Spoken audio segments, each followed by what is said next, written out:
doing it, Kurapika listener? You guys have been waiting for this, and here it is. It is part 3 of the Killua sister series. It is called You and I, and I hope you enjoy. My wappad link will be in the description below if you would like to check that out. And without further ado, let's jump into the video, yeah? Killua, Gon, and Laria were back at the Zoldyck mansion. None of them wanted to be a third wheel, so they all made up some excuses as to why they couldn't accompany you two on your date. You had told Kurapika that because you felt bad, you'd give him the date, and though you acted unamused, you were curious and somewhat excited to see where he would take you. Where do you imagine your first date? He asked you.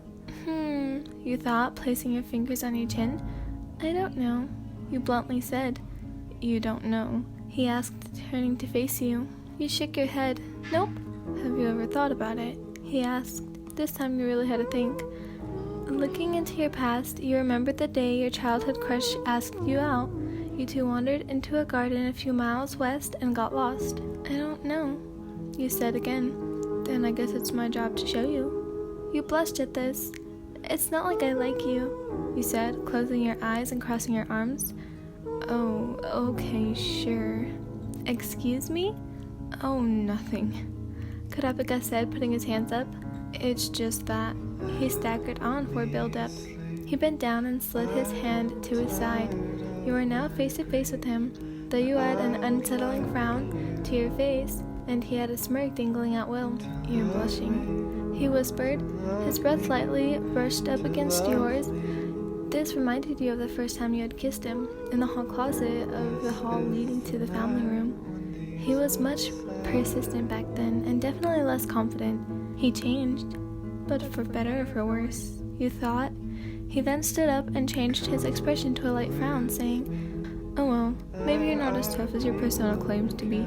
He then looked forward. You couldn't say anything. You were amazed at how fast his attitude changed.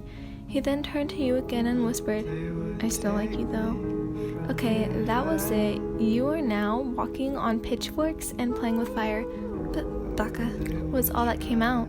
Your sad attempt to muster up a comeback was met with the laughter on a certain blonde. That's why most people refer to you as a bottom, you wanted to say, but you couldn't because of how embarrassed you were in the moment. Not like he would have gotten the joke anyway. You sighed and grabbed his hand, urging him to continue the walk to your mysterious rendezvous.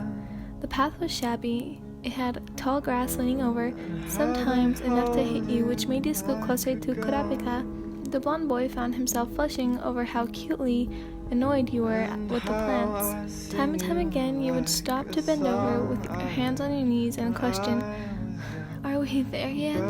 Usually the answer would be, Are you even patient? Which was met with a, No? Okay, we have to be there right now. You panted out. Yes, actually, we've arrived. Your face showed a bright and wide grin.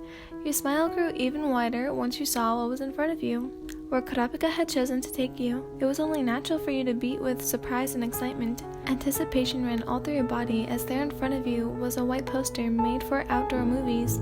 In front of it, on the floor, lay blankets with many different kinds of food. There were snacks, there were pastries, and there were all favorite kinds of drinks. The tray on top was surrounding the blanket, and all its goods were petals of roses. People say roses are a sign of love. You smirked, nudging Kurapika once you had gotten rid of the dead grin that was on your face before. What are you trying to suggest? Kurapika asked as you shrugged your shoulders. Oh, nothing. Just that. This time you paused for effect, pulling Kurapika by the hem on his shirt. He adjusted to where he was on your level comfortably. Finally, you decided to speak. You're blushing.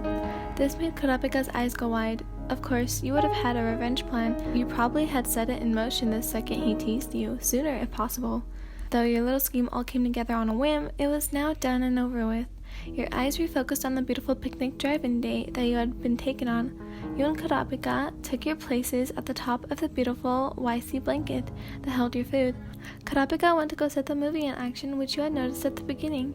Your face dropped when your favorite movie started playing. Your mouth stood agape, and what you thought you had thought in your head was actually said aloud, earning you an answer you wanted but didn't expect. How? You vocalized. it wasn't hard when I've been with you for more than a month now. Oh, since you've been with me? You smirked, looking up at the most of the time socially awkward boy. You know what I meant. Of course, he said, earning you a kick to the back before Kurapika sat down. Okay, first of all, rude.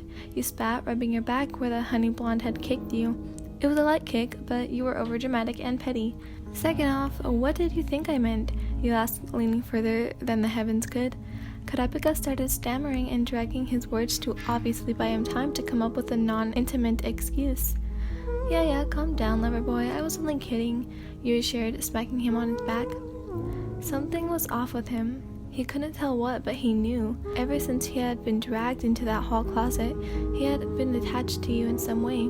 Previously, he shoved the thoughts away, thinking it must have just been your influence or something. Well, he was right about that. It was your influence that had his mind in circles, trying to wrap his head around why he was moody without you, or why he was always in a better mood before he had met you, when the two of you hung out, or when you were just in the same room, vicinity even.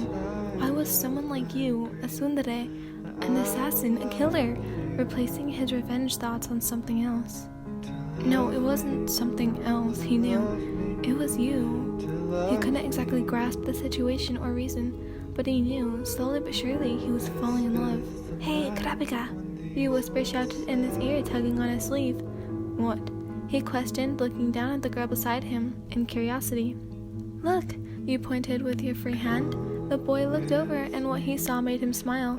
Genuinely smile. You were pointing at a white rabbit that had just hopped in front of the white banner the movie was playing on. It's so cute! You cooed. Kurapika's sweat dropped at how excited you were at just a small dainty creature. Isn't it adorable? You asked in a whisper shout again. Kurapika slowly nodded his head before unknowingly pulling you into his chest. You were caught off guard by the sudden action. It left you in shock, and though it malfunctioned everything else in your head, it didn't stop the blood from rushing to your cheeks. You guys, that was so cute. I'm so proud of myself for writing that one. I'm usually very bad at writing dating scenes or like super cute moments. Well, in my opinion I am, but I don't know from other people's perspectives.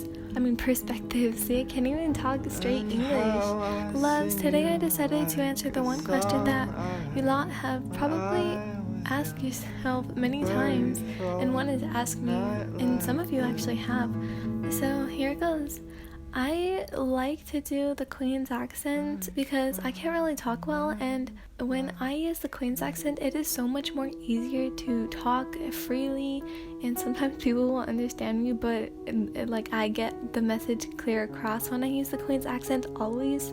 But when I talk in like my American accent, sometimes I stumble on my words, and I'm kind of like Marinette from Miraculous Ladybug, so my stammering and plus my clumsiness equals bad.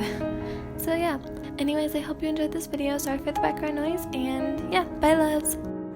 This time you paused for effect, pulling Kurapika by This time you paused for effect, pulling Kurapika by his This time you paused for effect, pulling Kurapika by This time you paused for effect, pulling Kurapika Roda.